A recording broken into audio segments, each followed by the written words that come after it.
militariga Itoobiya ayaa wali howlgal culus ka wada gobolka waqooyiga dalkaasi ku yaala ee Tigreega.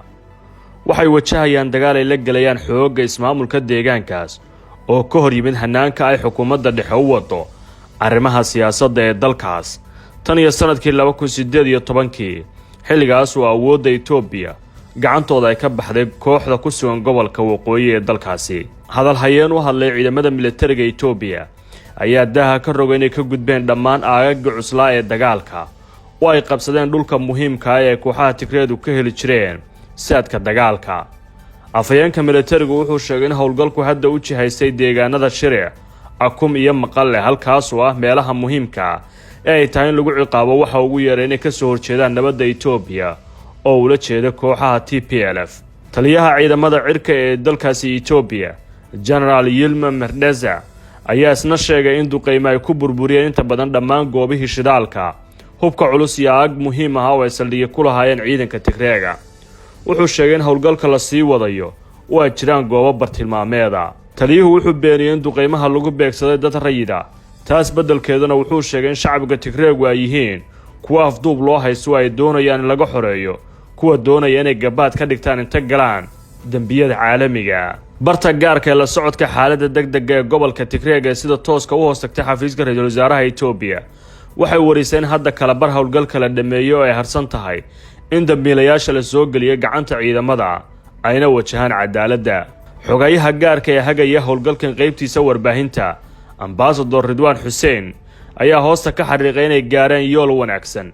warbaahinta dunida oo la hadlay ayuuna u sheegay inaan walwal laga qabi karin beegsiga qowmiyada shacab gaar ah midna maadaama shacabka Tigreegu ay ka mid yihiin kan dhulweynaha Itoobiya.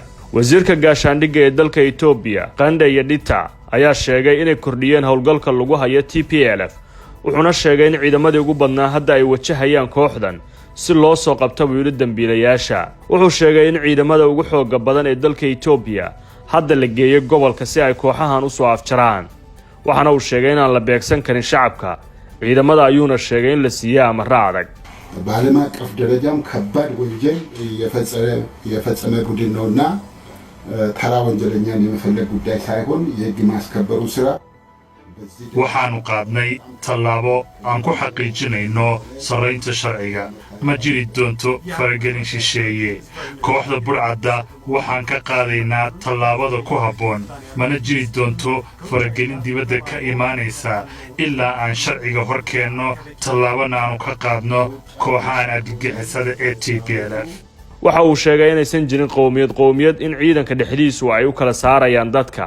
taas ayuuna ku tilmaamay propaganda iyo macluumaad been abuur ah oo kooxda TPLF ay abuleen. macluumaad laga helay dhinacyo ka madax bannaan labada kooxood waxay tabinayaan inay dhaceen dagaaladii ugu adkaa oo ku qasbay ciidanka Tigreegu inay dib uga baxaan dhammaan aagga muhiimka ah ee xuduudda kulmisa saddexda dal ee Suudaan, Itoobiya iyo Eritrea. markii ciidamada dawladdu dhowr jiha kaga soo galeen way xataa gudaha u galeen xuduudda Eritrea oo dagaal xoogan ay uga soo qaadeen. TPLF waxay xal ku dhawaaqdeen in looga baahan yahay shacabkeedu inay hubka gurtaan oo iska xaadiriyaan furimaha dagaalka. waxay sheegeen in dagaal isirsifayna lagu soo qaaday oo ay tahay inay muujiyaan dareenkooda. dhawaaqa kooxaha Tigreega maamulkiisa haya ka soo baxay ayaa lagu fasiray inay doonayaan inay kiciyaan bulshada oo aan dareen wanaagsan qabin waqtigan maadaama waxyaabaha muhiimka ah ee noloshu halkii loogu talagalay ay ka gudubtay. qiimaha shidaalka ee gobolka Tigreega ayaa kor u kacay wax ka badan 300%. waxaana la sheegay 200 oo bir oo lacagta Itoobiya uu gaaray halkii litir.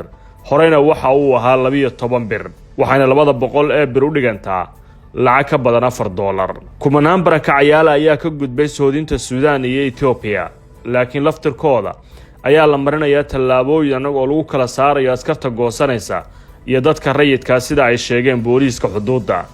waxaana macluumaadku cadeynayaan inay jiraan ku dhawaad 200,000 oo qof oo ka tallaabay soodinta Suudaan.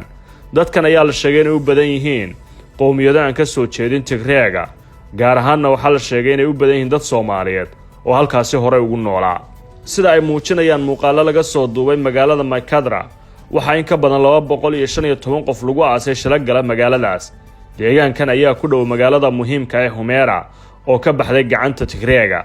waxaana deegaanku dulku ka dhacay ahayd saldhigii difaaca ugu dambeeyay ciidanka Tigreega. koor intii aysan ka bixin Tigreego ayay dilwadarada u geysteen dad ka soo jeeda qoomiyadda Amxaaradu ay ururiyeen 3 maalmood ee la soo dhaafay.